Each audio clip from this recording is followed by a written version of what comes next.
My boyfriend's parents said I needed to see the baby's room and then locked me inside of it. I was 3 months pregnant and finally meeting my boyfriend's family for the first time. They lived about 4 hours away, which is why it had taken so long to coordinate. When I arrived at their house, his mom opened the door before I even knocked. She immediately put her hands on my stomach without asking. "Oh my goodness, there's our grandbaby."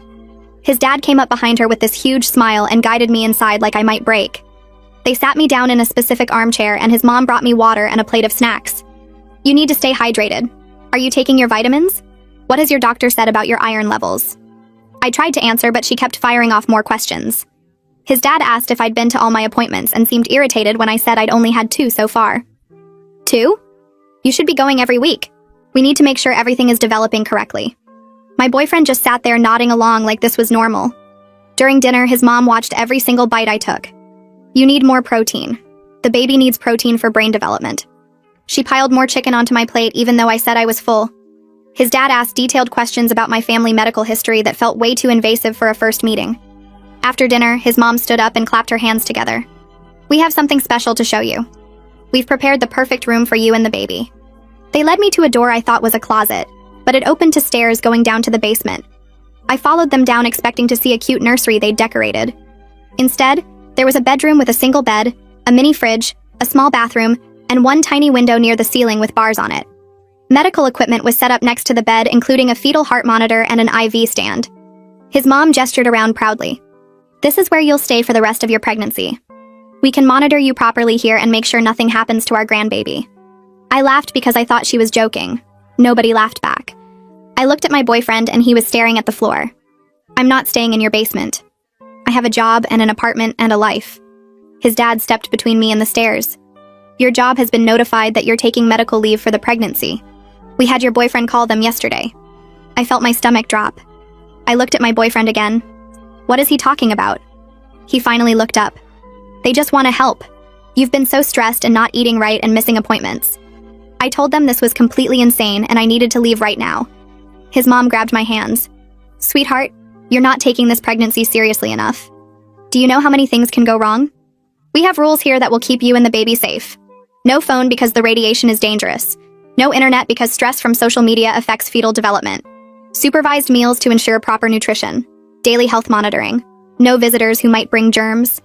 I yanked my hands away and tried to push past his dad, but he grabbed my shoulders. "Don't make this difficult. We're doing this because we love that baby." I shoved his dad hard and tried to run up the stairs, but my boyfriend blocked the way. I started screaming at him to move, and he just kept saying I needed to calm down.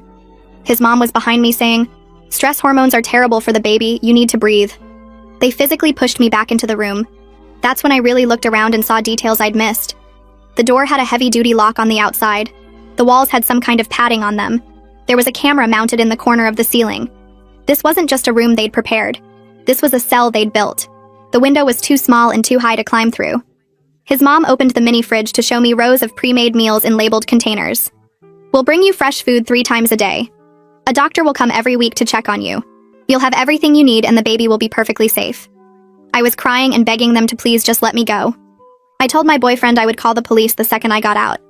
He looked at me with this weird, calm expression. "They won't believe you. We'll tell them you're having a mental health crisis from pregnancy hormones and we're keeping you safe until you stabilize."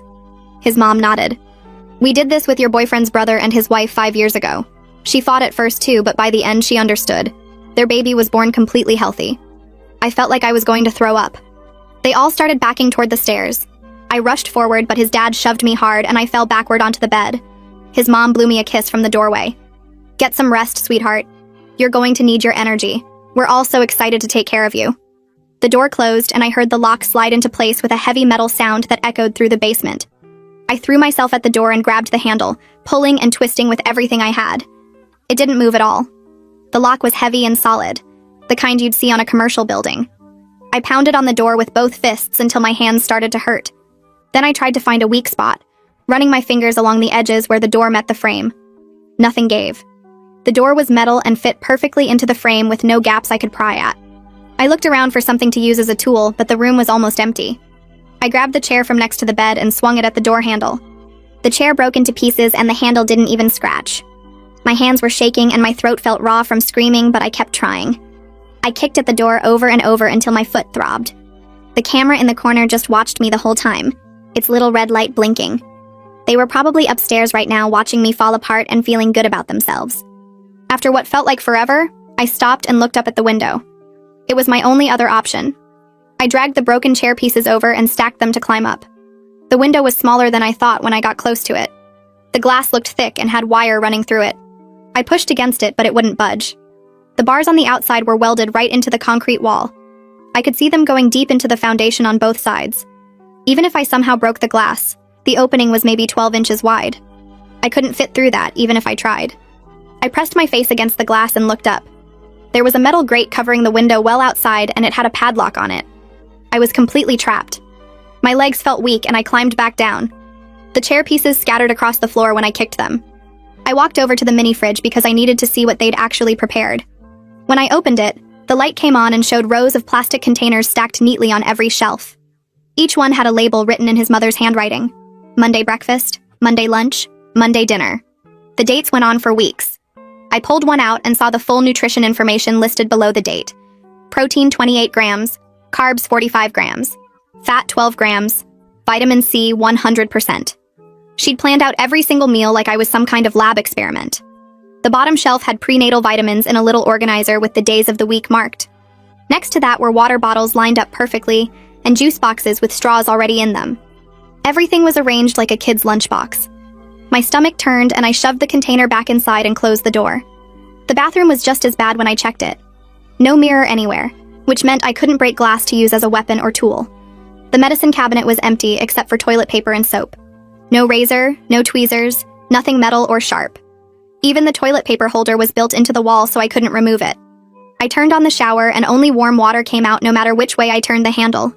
The pressure was weak, like someone had put a restrictor on it. They'd thought of everything. The toilet was the only hard surface, but it was bolted down solid. I sat on the edge of the bed and put my head in my hands. Every possible escape route was blocked. Hours passed before I heard footsteps on the stairs. The lock clicked and my boyfriend came in carrying a tray. He wouldn't look at me at all. He set the tray down on the small table and turned to leave right away. I stood up and tried to keep my voice calm even though I wanted to scream. I asked him how he could possibly think this was okay. He finally looked up, but his eyes slid away from mine almost immediately. He said his parents were doing this because they loved the baby and wanted to make sure nothing went wrong. His voice was flat, like he'd practiced the words. I told him this was kidnapping and abuse and completely insane. He just shook his head and said I didn't understand how dangerous pregnancy could be. Then he left and locked the door behind him. I looked at the tray of food and something inside me snapped. I grabbed the plate and threw it as hard as I could against the wall. Food splattered everywhere and the plate broke into pieces. I was screaming that I wanted out right now. I picked up the cup and threw that too. Then I pounded on the door again, yelling for someone to let me out. My boyfriend's voice came through the door. He said that starving myself would only hurt the baby. He told me if I didn't eat, they would have the doctor put in a feeding tube and force feed me. His voice was still calm and matter-of-fact. I heard his footsteps going back up the stairs. I slid down the wall and sat on the floor surrounded by broken dishes and food. My whole body was shaking. That night I couldn't sleep at all. I lay on the bed staring at the ceiling and listening to every sound from upstairs. Footsteps walked across the floor above me every 20 or 30 minutes.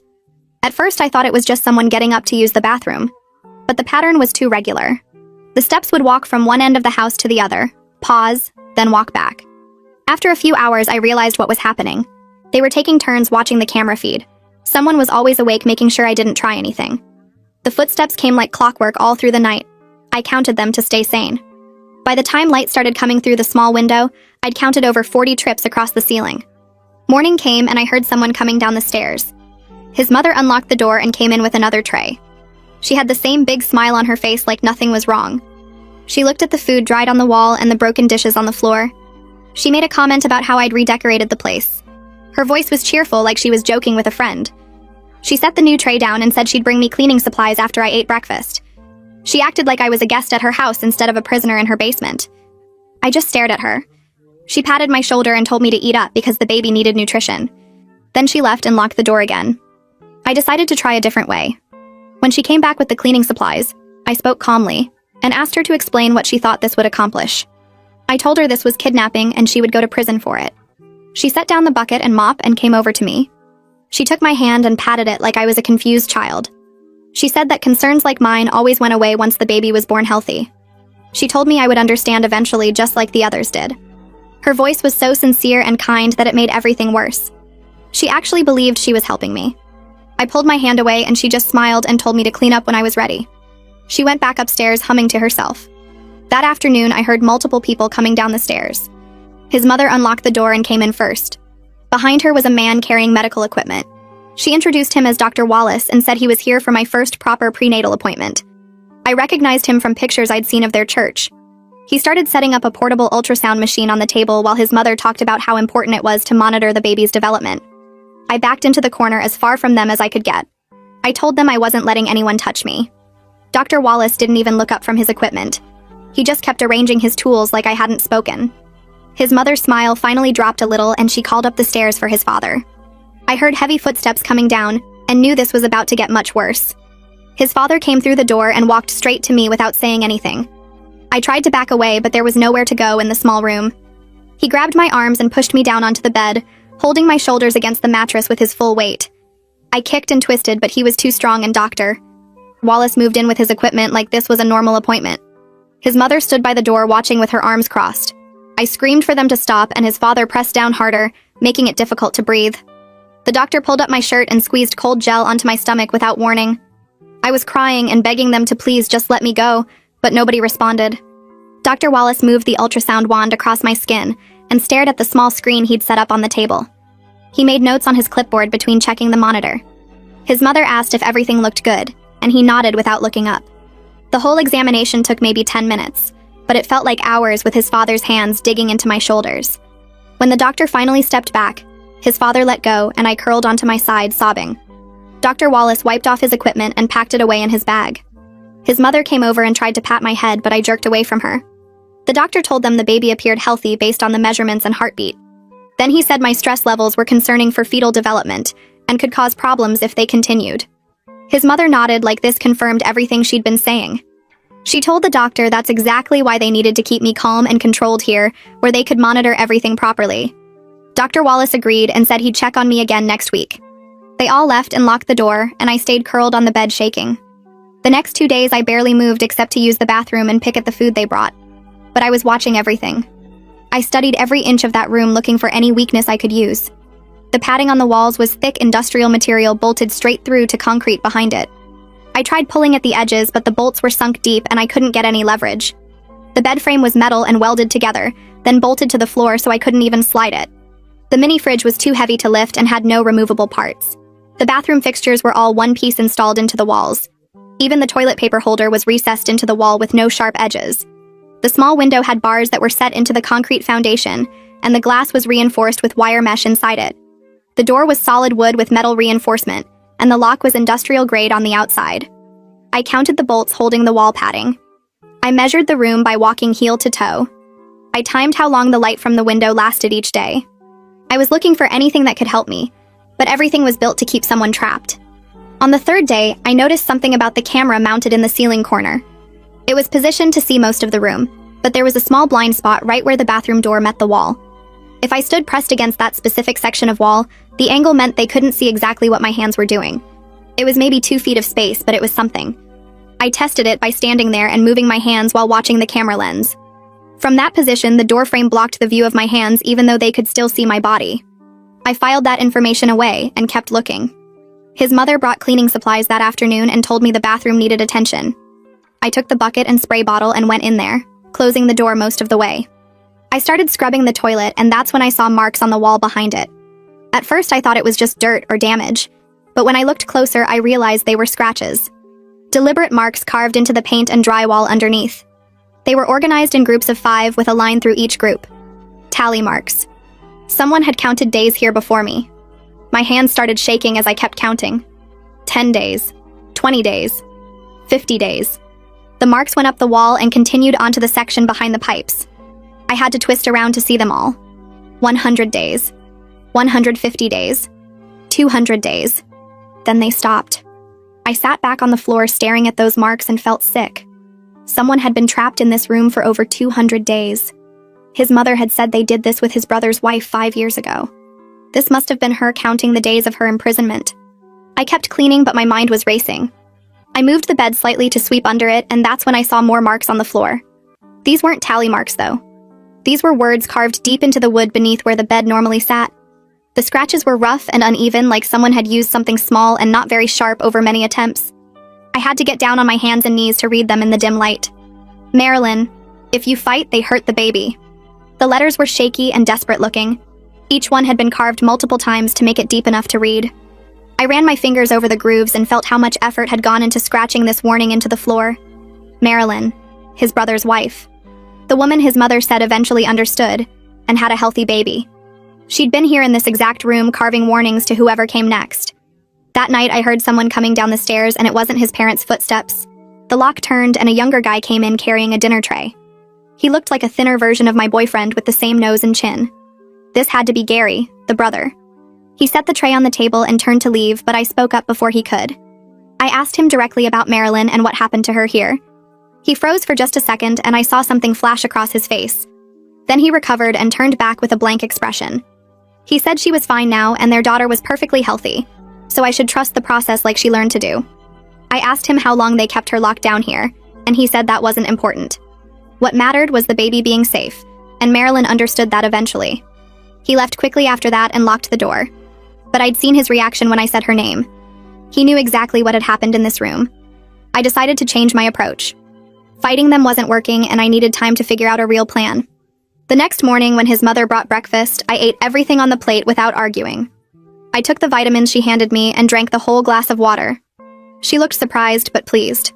Over the next few days, I kept eating the meals and acting calmer. I stopped yelling when they came in. I answered their questions about how I was feeling. His mother started smiling more and talking to me like we were friends.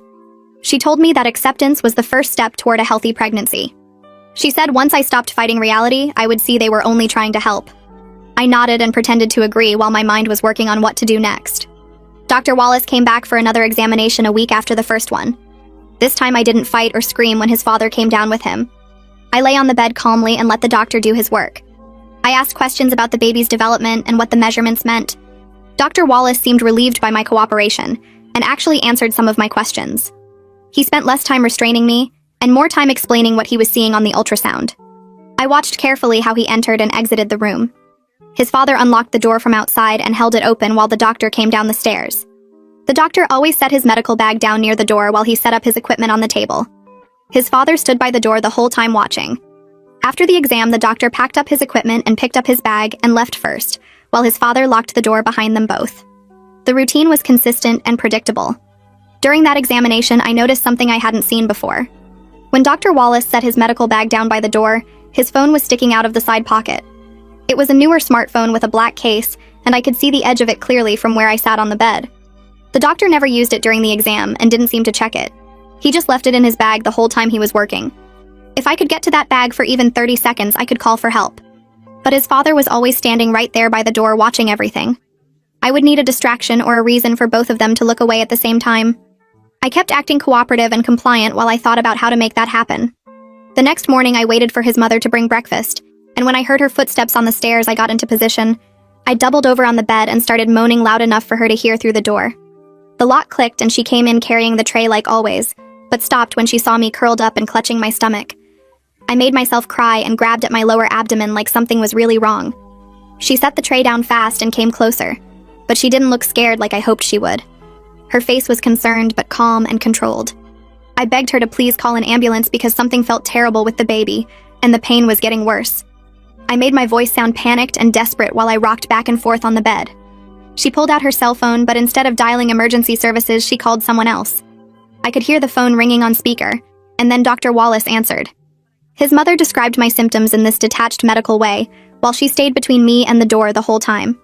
She told him I was having lower abdominal cramping, and appeared distressed, and asked if he could come examine me right away. He said he would be there in 20 minutes, and she hung up. I kept up the act and kept crying that we needed to go to the hospital now because what if something was really wrong? She just patted my shoulder and said the doctor would be here soon and there was no need to panic. Those 20 minutes felt like forever, while I stayed curled up pretending to be in pain. When Dr. Wallace finally arrived, his father came down with him like before. The doctor examined me thoroughly with his equipment and checked the baby's heartbeat and pressed on my stomach in different places. After about 15 minutes, he stood up and told his mother that everything looked normal, and the baby's heartbeat was strong and steady. He said I was probably just experiencing regular pregnancy discomfort, combined with stress and anxiety. His mother thanked him and walked him back upstairs while his father stayed behind and stared at me with this knowing look. After they left, his father came closer to the bed and told me that was a stupid thing to try to. Now they knew I was still looking for ways to escape. He went back upstairs without another word and locked the door. The next day, his father came down with tools and a ladder. He spent over an hour installing a second camera in the corner opposite from the first one. I watched him work and realized he was covering the blind spot I had found near the bathroom door. When he finished, he tested both cameras from different angles and seemed satisfied. Now they could see every single corner of the room, and there was nowhere I could hide anything or do anything without being watched. I felt the last bit of privacy I had disappear completely. After he left, I looked around the room and understood that any plan I tried to make would be visible to them through those cameras. I started trying to keep track of how long I had been here by counting the meals they brought and watching the light that came through the small window. The light changed throughout the day so I could tell morning from afternoon from evening. I counted 3 meals as one day and tried to keep the numbers straight in my head since I had no way to write anything down. By my count, I had been locked in this basement for almost 2 weeks. Nobody from my job had come looking for me. Nobody from my apartment building had reported me missing. His parents had covered their tracks too well and made it look like I had just taken leave and gone somewhere voluntarily. The reality of how trapped I was started to sink in deeper. I thought about my coworkers and wondered if they believed whatever story his parents had told them. I thought about my landlord and my neighbors, and whether any of them had noticed I was gone. My boyfriend came down a few days later, and this time I didn't yell at him or bang on the door. I sat on the bed calmly and asked him quietly how he could do this to someone he said he loved. He looked surprised by my calm tone, and after a minute he sat down on the floor outside the open door. He said his parents did the same thing to Marilyn when she was pregnant with his niece, and now she has a beautiful, healthy daughter and a happy family. He said it seemed extreme at first, but his parents really did know what they were doing, and Marilyn understood that eventually. I asked him if he really believed that, or if he was just telling himself that to feel better about what they were doing to me. He didn't answer, and just stared at the floor. Then I asked him what happened to the other women his family imprisoned before Marilyn, because those tally marks on the wall went back way further than just one pregnancy. His face went completely pale and he stood up fast. He said I was confused and stressed and there was only Marilyn and nobody else. He turned to leave and I reminded him he was supposed to bring dinner, but he just walked up the stairs without the tray and locked the door behind him. I had seen his reaction though, and I knew there had been others before Marilyn. The question was what happened to them and why nobody ever found out about this family's pattern. That night I heard raised voices coming from upstairs. His parents and my boyfriend were fighting about something, and their voices carried down through the vents. I pressed my ear against the wall near the small window and tried to make out what they were saying. I caught phrases like, "She's asking too many questions, and we should have waited longer like last time, and you need to stop talking to her so much." The arguing went on for over an hour and got louder at some points. I heard his mother crying at one point and his father's voice getting angry and stern. My boyfriend's voice sounded defensive and scared. Eventually the house went quiet, but I couldn't sleep because my mind was racing with what I had heard.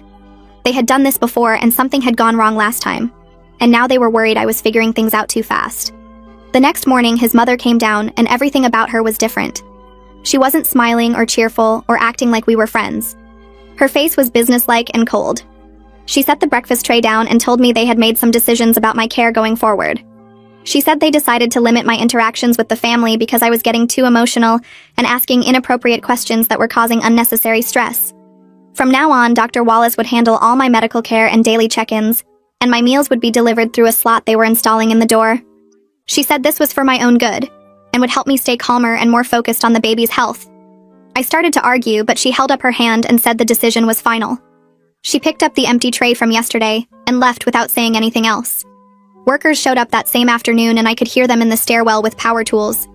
His father came down first and stood in the doorway watching me while 2 men carried equipment down the stairs. They started cutting into the door and installing some kind of metal slot mechanism near the bottom. I tried to talk to them and asked them to please help me, and told them I was being held here against my will. They didn't react at all and just kept working like I wasn't even speaking. His father stood right there the whole time supervising, and the workers never looked at me or acknowledged anything I said. They finished the installation in about 30 minutes and tested the slot to make sure trays could slide through. Then they packed up their tools and left. His father examined their work and seemed satisfied. Before he went back upstairs, he told me the slot would open from the outside only, and I shouldn't bother trying to mess with it. After he locked the door, I went over and looked at the new slot. It was just big enough for a food tray to fit through and had a metal cover on the outside that they could open and close.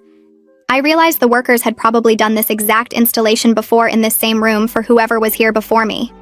The new routine started immediately. I only saw Dr. Wallace now when he came for weekly examinations, and his father always supervised those visits. 3 times a day, the slot would open and a tray would slide through with my meals. I never saw who delivered them or heard any voices. The slot would close as soon as I took the tray and open again later when I put the empty tray back. The isolation was so much worse than when they used to come in and argue with me or try to convince me this was all for my own good. At least then I had human contact, even if it was with my captors. Now I only had the cameras watching me silently, and the meals appearing through the slot like I was an animal being fed in a cage. I started talking to myself just to hear a human voice in the room. I would narrate what I was doing or have conversations with myself about what to try next. Requested Reads is on Spotify now. Check out link in the description or comments. Sometimes I talked to the baby and told it I was sorry for bringing it into this situation, and promised I would find a way to get us both out safely. The 4th week started, and I had nothing left to do except watch Dr. Wallace during his visits. He came every 7 days like clockwork and always followed the same pattern. He set his medical bag on the floor next to the bed, always in the exact same spot about 2 feet from where I sat. Then he turned his back to me while he prepared the ultrasound equipment, arranging the gel and the wand and checking the monitor screen. Those 30 seconds when his back was turned became my entire focus. I started timing it in my head, counting the seconds until he faced me again. His phone stuck out of the side pocket of his bag, the black case visible against the brown leather. I could see the outline of it every time he set the bag down. If I could grab it fast enough and hide it before he noticed, I might have time to make a call later when he left. The camera would see me do it, but maybe I could move fast enough that his father wouldn't get down here in time to stop me. I knew it was a long shot, but it was the only shot I had. The days between his visits felt endless as I planned exactly how I would move, which hand I would use, where I would hide the phone in the 2 seconds before he turned around. I practiced the motion over and over in my head until I could see it perfectly. When he finally came for the next examination, I was ready. He walked in with his father right behind him like always and set his bag down in the usual spot. My heart was beating, so hard I thought they might hear it. He turned his back to set up the ultrasound and I lunged forward off the bed, my hand reaching for that side pocket. I got my fingers on the phone and started to pull it out, but he spun around faster than I expected. His hand clamped around my wrist and twisted hard, forcing my fingers open. The phone dropped back into his bag, and he kept twisting until I cried out and fell to my knees. He didn't say anything, just held my wrist in that painful grip while he reached into his pocket with his other hand and pressed something. His father came down the stairs within 2 minutes, and I realized the doctor had some kind of alert button. They didn't hit me or yell at me. His father just started removing things from the room in complete silence. He took the few items of clothing they'd given me from the small dresser. He took the extra blanket from the bed. He went into the bathroom and came back with the shower curtain, leaving the shower completely exposed. He even peeled back some of the padding from one section of wall, exposing the bare concrete underneath. The whole time, Dr. Wallace just stood there watching me with this disappointed expression, like I was a child who'd misbehaved. When his father finished stripping the room, they both left without saying a word. Now I had nothing except the bed frame, the thin mattress, the toilet, and the mini fridge. The room felt even more like a cell than before. I sat on the bare mattress and tried not to cry because I knew they were watching. Then I heard a crackling sound and his mother's voice came through the room, so clear it made me jump. I looked around trying to figure out where it was coming from, and finally spotted a small speaker mounted in the corner near the camera. I'd never noticed it before because it blended into the wall. Her voice sounded sad and disappointed, like she was talking to a troubled teenager. She said they were very disappointed in my behavior, and these privileges would be returned when I proved I could be trusted. She said they only wanted what was best for me and the baby, and my actions today showed I still wasn't taking this pregnancy seriously. The speaker crackled off and I was alone again with just the camera watching. 2 days went by with nothing but meals through the slot and silence. Then I heard footsteps on the stairs and my boyfriend appeared outside the door. I could see through the small window in the door that he'd been crying. His eyes were red and puffy and he kept wiping at his face. He sat down on the floor right outside the door and just looked at me for a minute without saying anything. Finally, he told me his parents were talking about keeping me here for the entire pregnancy, and maybe even longer. He said they wanted to make sure I'd bonded with the baby properly, and wouldn't try to run once I gave birth. I asked him how he could possibly let them do this to me and to our baby. He started crying harder and put his head in his hands. He said he was scared of his parents and what they might do if he tried to help me. He said they'd always been this way, controlling every part of his and Gary's lives. He told me that when Gary tried to leave with Marilyn before their daughter was born, his parents threatened to report them both for kidnapping the baby. They said they'd tell the police that Gary and Marilyn were unstable and dangerous, and trying to take their grandchild away from them. Gary backed down because he was terrified of losing his daughter completely. I watched my boyfriend cry and felt nothing but anger toward him. He was a coward who'd helped trap me here, and now he was crying about being scared. But then he did something I didn't expect. He looked around carefully like he was checking if anyone was listening, then pulled a folded piece of paper from his pocket. He slipped it under the door quickly and told me in a whisper that Marilyn sometimes visited with their daughter. He said she might be able to help me somehow. Then he got up and left before I could ask him anything else. I grabbed the paper and unfolded it. It had a phone number written on it and a note in his handwriting that said this was Marilyn's number, and she understood what I was going through. I looked at the camera and knew they'd seen him pass me the paper if they were watching. I had to hide it somewhere they wouldn't find.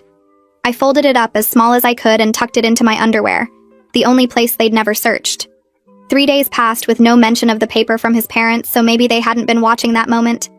I started to hear new voices upstairs, a woman and a child. Through the small window, I could hear them in the backyard. The child was calling someone Mama, and I heard his mother's voice answering. Then I heard his grandmother fussing over them both, that same cheerful tone she used to use with me. Later that day, I heard footsteps coming down the stairs and the door unlocked. A woman walked in, and I knew immediately this was Marilyn. She looked like she was in her late 20s, but her eyes looked older, tired. She had dark circles under them, and her shoulders slumped like she was carrying something heavy. She glanced at the camera, then looked at me, and I saw everything in her face. The defeat, the resignation, the deep exhaustion of someone who'd fought and lost. She sat down on the edge of the bed and told me quietly that fighting them only made everything worse. She said if I just cooperated and did what they wanted, they'd eventually let me have a kind of normal life like she had now. I stared at her and asked why she didn't just leave right now and take her daughter with her. She looked down at her hands and explained that his parents had spent 2 years convincing everyone in their church and their whole community that she'd had serious mental health problems during her pregnancy. They told everyone she'd been suicidal and unstable, and they'd kept her safe until she got better.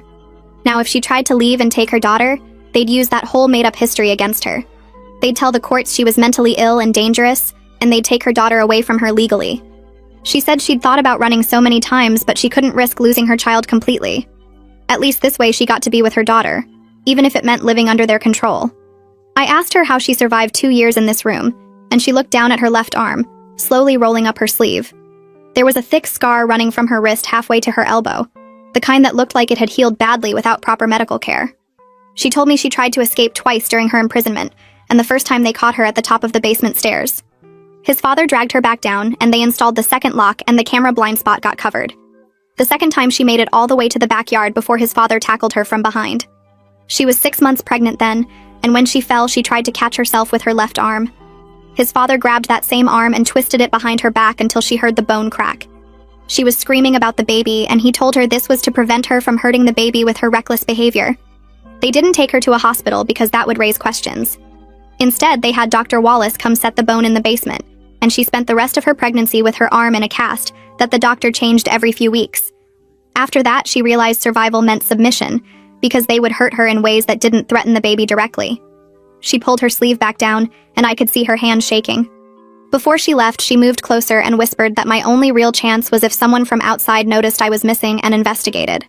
She said once you're inside their system, they have too much control and too many lies already established. They've spent years building relationships with their church and their community, and everyone believes they're devoted grandparents who would never hurt anyone. She squeezed my hand hard, and her eyes filled with tears. She said she was sorry she couldn't help me more, but if she tried, they'd take her daughter away, and she couldn't lose her baby. Then she stood up and walked to the door and knocked twice. His father unlocked it from outside, and she went back upstairs to her daughter without looking back at me. The days blurred together after that visit, and I started noticing changes in my body that meant I was entering my second trimester. The nausea got worse in the mornings, and I was so tired I could barely stay awake between meals. My stomach was showing more obviously now, and I couldn't hide the pregnancy anymore even if I wanted to. Dr. Wallace came for his weekly visit and spent extra time with the ultrasound equipment, measuring things and taking notes. He seemed pleased with everything he saw and told his parents through the open door that the baby was right on track for development. His mother clapped her hands together and came down to see the ultrasound screen, pointing at the tiny form and cooing about how perfect everything looked. His father stood at the top of the stairs watching and nodding with approval. The doctor packed up his equipment and reminded them about the nutrition plan he'd written up, saying the second trimester was critical for brain development. After they all left, I lay on the bed and felt the baby move for the first time. Just a tiny flutter that made me start crying because this should have been a happy moment. but instead I was trapped in a basement prison. A few days later, his mother brought my lunch tray and she was annoyed about something. She set the food down harder than usual and muttered, "That woman from my work wouldn't stop calling my phone." She said Kira had called 6 times yesterday alone and twice already this morning, leaving messages asking where I was and if I was okay. I felt this surge of hope shoot through my chest because someone was actually looking for me and not believing whatever story they'd been told. His mother noticed my expression, and her face got hard. She told me not to get any ideas because they'd already handled the work situation, and everyone believed I was on medical leave. But I could hear the worry in her voice under the anger, and I knew Kira was causing problems for their plan. His mother left quickly and locked the door, and I heard her footsteps going upstairs faster than normal. Over the next week, I learned more details about what was happening outside. His mother came down one morning and seemed chattier than usual, probably trying to convince herself everything was fine. She mentioned that his parents told my job I had a family emergency and took sudden leave. They'd used my boyfriend to send emails from my account saying I needed time away and would be in touch when I could. But apparently Kira wasn't buying the story because she'd also contacted my apartment building asking about me. His mother laughed like this was ridiculous and said some people just couldn't mind their own business. She told me Kira had even called my emergency contacts trying to track me down. I asked who my emergency contacts were, and she said my aunt in another state and my old college roommate. Neither of them had seen me in months, so they couldn't tell Kira anything useful. His mother seemed satisfied with this, but I noticed she kept checking her phone while she talked, like she was expecting bad news. That afternoon, his father went out, which was unusual because he normally stayed home to help watch me through the cameras. I heard his mother on the phone upstairs and her voice carried down through the small window. She was talking to someone and using that friendly, cheerful tone she'd used when I first arrived at their house. She told whoever was on the phone that I was staying with family during a difficult pregnancy and just needed privacy right now. She laughed at something they said and agreed that first pregnancies could be so overwhelming. She said I was getting excellent care and would reach out to people when I felt ready. The conversation lasted maybe 10 minutes, and the whole time she sounded so convincing and normal that I realized how good they were at maintaining appearances. Nobody listening to that call would ever suspect she was lying or that I was locked in her basement against my will. During the next week, I noticed increased tension in the house, even though I could only hear bits and pieces through the window and walls. There was more arguing than usual, and I caught his mother and father having heated discussions that would suddenly stop when doors closed. His mother made frequent phone calls, and I could tell from her tone she was worried about something. His father started leaving at odd hours, and I'd hear the car starting in the middle of the night or early morning. Something was happening outside that had them concerned, and I spent hours trying to figure out what it could be. The meals still came 3 times a day, and Dr. Wallace still did his weekly visits, but everyone seemed distracted and on edge. Then one afternoon, I heard his parents in the kitchen directly above my room, and they were arguing louder than they realized. His father said something about Samuel, and his mother's voice got sharp, asking what that nosy neighbor had done now. His father told her that Samuel had apparently filed a missing person report after Kira contacted him asking if he'd seen me. My neighbor Samuel, who I barely knew beyond saying hello in the hallway, had noticed I was gone and cared enough to report it. His mother was furious, and said they needed to decide whether to move me somewhere else, or if they could continue claiming I was staying voluntarily. His father argued that moving me now would be too risky, and draw more attention. They went back and forth about what story to tell if police came asking questions. His mother insisted they could handle it the same way they'd handled concerns about Marilyn years ago. Nobody had suspected anything then, and nobody would suspect anything now. 2 days later, I heard a car pull up outside, and then a woman's voice I didn't recognize at the front door. She was asking questions about when they'd last seen me and whether I was currently staying with them. His mother answered in that same friendly, convincing tone she'd used on the phone, saying I'd visited briefly a few weeks ago but left to stay with other relatives. The woman asked which relatives and where they lived, and his mother gave specific names and a city 4 hours in the opposite direction from where I actually lived. She sounded so calm and detailed that I knew this woman was probably believing every word. The woman asked a few more questions about my mental state and whether I'd seemed upset or unstable. His mother said I'd been a little emotional, but that was normal for pregnancy hormones. The woman thanked her for her time, and I heard the car pull away a few minutes later. I realized this might be my only chance, and I started screaming as loud as I could. I screamed that I was in the basement and I was being held against my will and someone needed to help me. I screamed until my throat burned and my voice cracked, but the basement was soundproofed and the woman was already too far away. I heard footsteps running down the stairs and his father burst through the door. He was holding duct tape and his face was red with anger. He crossed the room in 3 steps and slapped the tape over my mouth before I could move away. He leaned in close and told me if I tried that again, they would sedate me for the remainder of the pregnancy. He said they had enough medication to keep me unconscious for months if necessary, and the baby would be fine, but I'd wake up after the birth not remembering anything. His hand was still on my face holding the tape down, and I could smell his breath and see the veins in his neck. He told me that detective wouldn't be back because his mother had been very convincing, and there was no evidence I was here. Then he turned and walked out, locking the door behind him, and leaving me with the tape stuck to my mouth and tears running down my face. I stayed quiet after that, my heart still racing from screaming and the tape still stuck over my mouth. The adhesive burned my skin and I could taste something chemical on my lips. Hours passed and I heard them moving around upstairs, normal household sounds like they weren't keeping someone prisoner in their basement. Eventually his mother came down and ripped the tape off without warning. The pain made my eyes water, but I didn't make a sound. She handed me a bottle of water and told me to drink it slowly, because dehydration was bad for the baby. I took the water because my throat hurt so much from screaming earlier. She watched me drink the whole thing before taking the empty bottle back and leaving without another word. 2 days went by with the same routine. Meals through the slot 3 times a day. The camera watching everything I did. No voices except the occasional footsteps overhead. Then on the 3rd morning, I heard a car pull up outside and a woman's voice at the front door again. It was that detective from before. I could tell by the tone even though I couldn't make out the words. His mother answered, and this time her voice sounded different, higher and faster than before. The detective was asking more questions, and I heard her say something about the basement. His mother said it was renovated and wasn't safe to go down there. The detective kept pushing, and his mother's voice got more strained as she made excuses. They went back and forth for several minutes before I heard the detective's car door close and the engine start up. But something felt different this time. The detective didn't believe her. I sat on the floor after they left and realized this might be my last chance before they moved me somewhere else.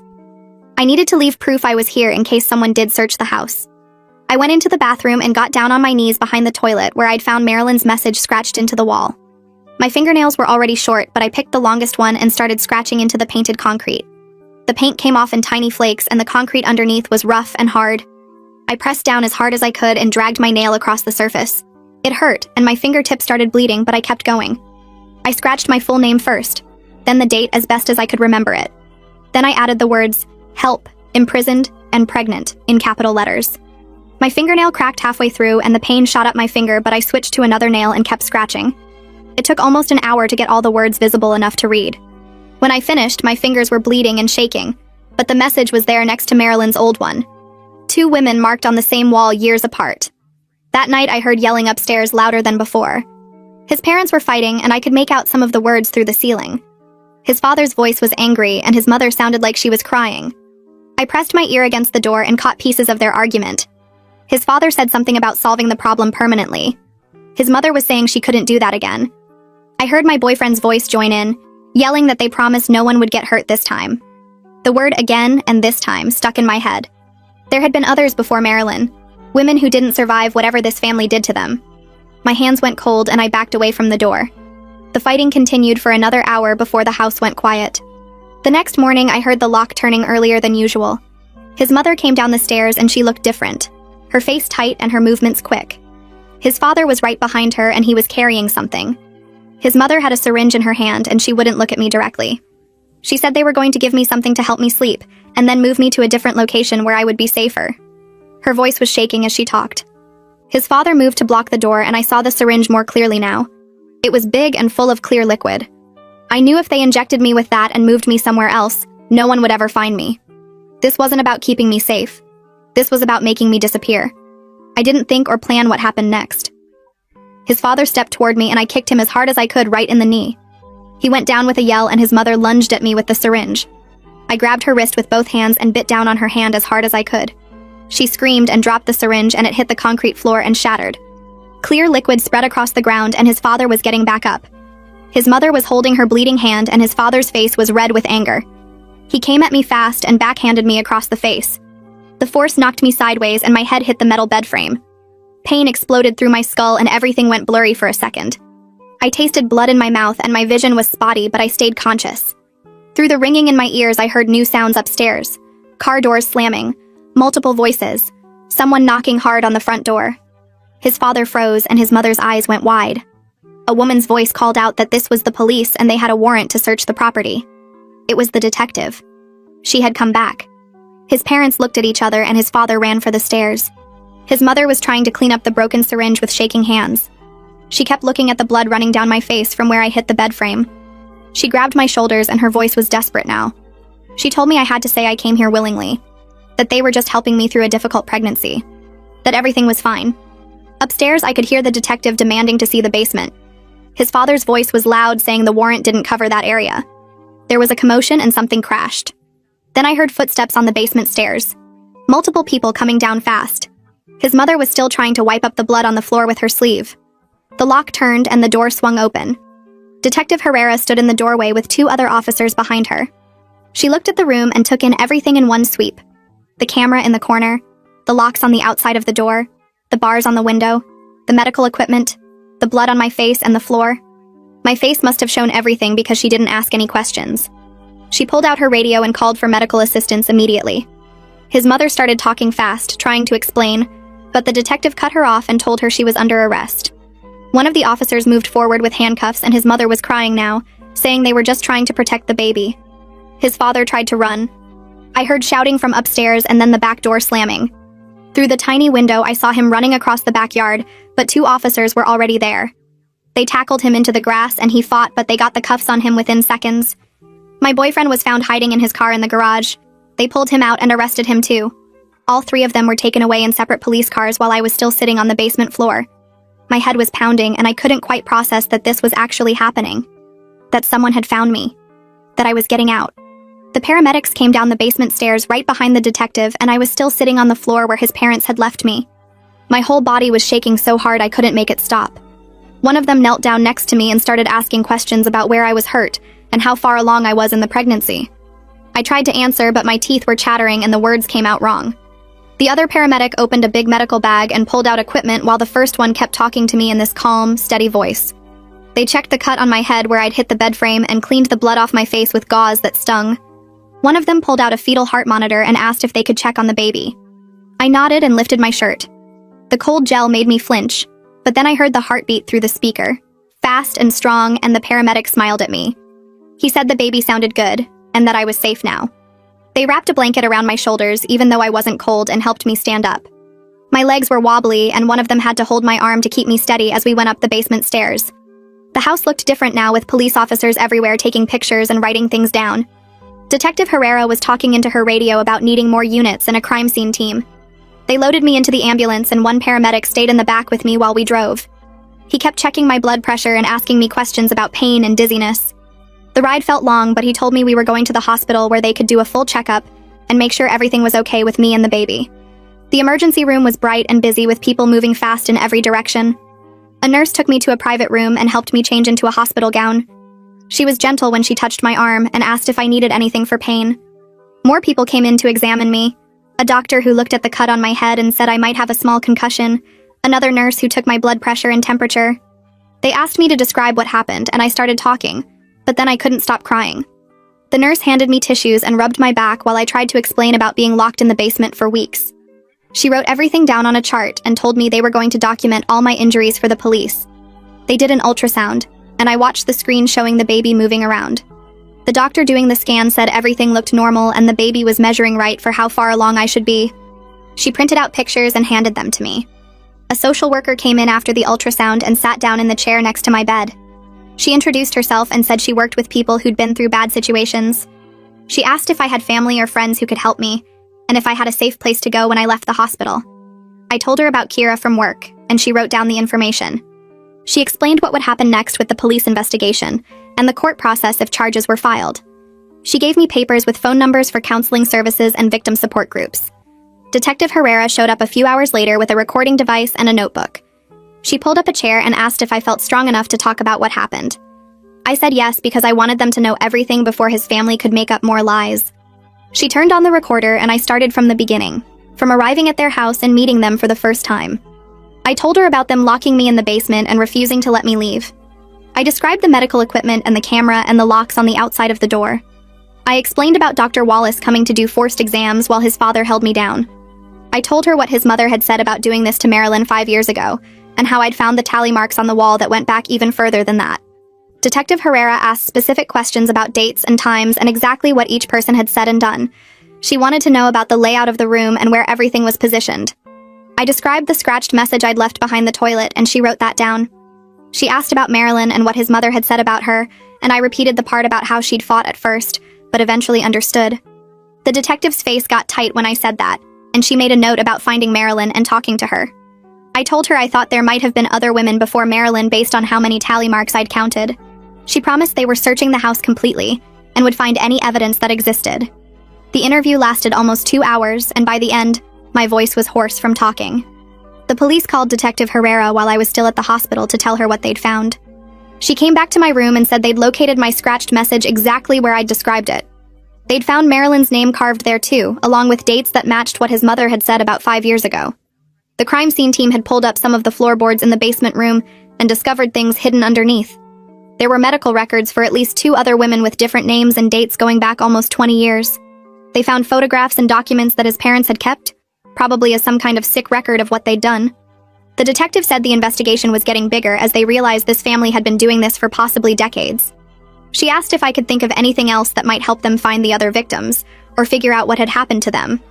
I told her about the conversation I'd overheard between his parents about solving problems permanently, and his mother crying that she couldn't do that again. Detective Herrera wrote it all down and said they were going to search the property thoroughly, including the yard and any other buildings. She told me more officers were being assigned to the case and they were looking into missing person reports from the area over the past 30 years. They brought Marilyn in for questioning the next day, and I heard about it from Detective Herrera when she came to update me. Marilyn had broken down during the interview and finally told the truth about her imprisonment. She described being locked in that same basement room for 2 full years while she was pregnant and after the baby was born. She said they'd controlled everything about her life during that time, what she ate and when she slept, and how she took care of the baby. They'd convinced everyone in their church community that she had serious mental problems and needed their help. She was scared of losing her daughter if she told the truth because his parents had spent years building a story about her being unstable. The detective assured her that she was a victim and not going to be charged with anything. Marilyn gave them details about the routine his parents had followed and the rules they'd enforced. She confirmed that Dr. Wallace had been involved in her imprisonment too, doing medical exams and helping his parents monitor her pregnancy. She said Gary had known what was happening but had been too afraid of his parents to help her escape. The detective told me Marilyn was getting her own lawyer and counseling services to help her figure out what to do next.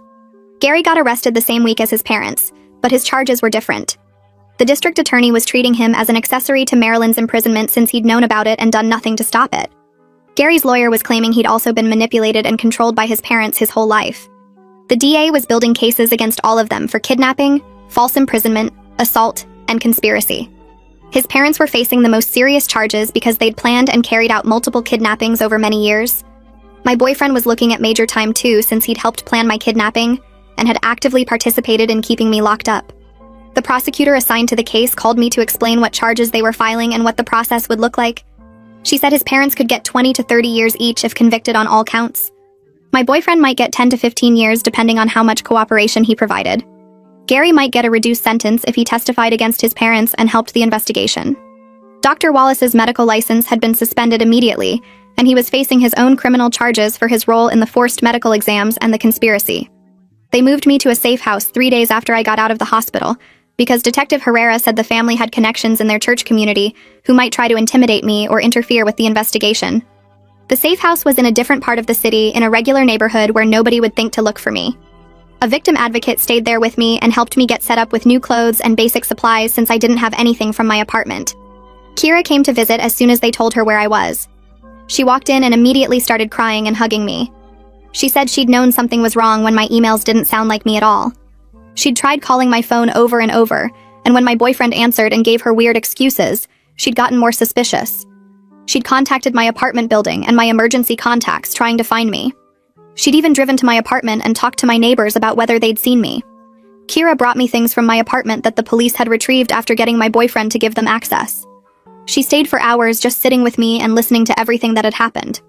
Samuel, my neighbor from the apartment building, had been the one to file the official missing person report that got Detective Herrera involved. He told police he'd seen my boyfriend loading my car with my belongings the day after I disappeared. He'd watched him drive my car away and thought it was strange since I'd never mentioned moving or going anywhere. When Kira had come around asking questions, Samuel had put the pieces together and called the police. His testimony helped prove that the kidnapping had been planned ahead of time and wasn't just a sudden thing. The police had found my car parked at a storage unit his parents owned, filled with my stuff from the apartment. My boyfriend had cleared out my place to make it look like I'd left voluntarily. He'd answered my phone and sent emails from my accounts to maintain the appearance that I was fine. All of that evidence was helping build the prosecutor's case that this was a planned kidnapping, and not a family trying to help someone with mental problems like his parents were claiming. The prosecutor kept me updated as the case moved forward over the next several weeks. She explained that his parents were facing 20 to 30 years each on multiple counts of kidnapping, false imprisonment, and assault. My boyfriend was looking at 10 to 15 years for his role in planning and executing my kidnapping. Gary might get a reduced sentence, maybe 5 to 8 years, if he cooperated fully and testified against his parents. Dr. Wallace was facing his own criminal charges, and the medical board was moving to permanently revoke his license. The prosecutor said they were also investigating the other cases from years ago and trying to identify the other women who'd been held in that basement. She warned me that the trial process would take a long time, probably over a year, and I'd have to testify about what happened. She connected me with a victim advocate who would help me through the court proceedings and make sure I understood what was happening at each stage. I had to make a decision about the pregnancy, and it took weeks of counseling before I felt ready to choose. The therapist they connected me with helped me work through all the complicated feelings about carrying a baby that was connected to such a horrible experience. Part of me wanted to end the pregnancy and try to move on from everything that had happened, but another part of me felt like the baby wasn't responsible for what his family had done. After a lot of thinking and talking with the therapist, I decided to continue the pregnancy with proper medical care and support. I wanted to reclaim this experience and do it on my own terms with doctors I chose and in a place where I felt safe. The Victim Services Program helped me find an obstetrician who specialized in working with trauma survivors. I started going to regular appointments where I could ask questions and make my own choices about my care. It felt completely different from the forced exams in that basement, and slowly I started to feel like my body and my pregnancy belonged to me again instead of to his family. 4 months later, I was living in a small apartment 3 states away under a name that wasn't mine. The Victim Services Program helped me move and get set up with everything I needed. I went to therapy twice a week with a woman who worked with people who'd been through bad things, and she helped me talk about what happened without feeling like I was going to break apart. Kira moved to the same city 2 months after I did because she said she couldn't stand being so far away when I needed help. She came over almost every day to help me get ready for the baby. We bought a crib together, and she helped me put it together in the nursery. She picked out tiny clothes and blankets and made sure I had everything on the list the doctor gave me. The obstetrician I saw now let me ask questions and never touched me without asking first. Every appointment felt different because I could leave whenever I wanted. The baby came on a Tuesday morning in my 7th month of freedom. The contractions started at home, and Kira drove me to the hospital. The nurses were kind and let me make all my own choices about the birth. When they put my daughter in my arms for the first time, I looked at the hospital room door standing open. I could walk through it whenever I wanted. Nobody would stop me or lock me in. The baby was healthy and perfect. I felt the weight of everything that happened pressing down on me. But I also felt something else starting to grow. The prosecutor called 2 days later to update me on the court cases. The trials would take years to finish completely. His parents might spend decades in prison. My boyfriend would be locked up for a long time too. And I was building a life where every choice about my body and my baby and my future belonged only to me. That was enough for right now. And that wraps things up. I like when stories carry small lessons you can actually use. If this one made you think, then it did its job.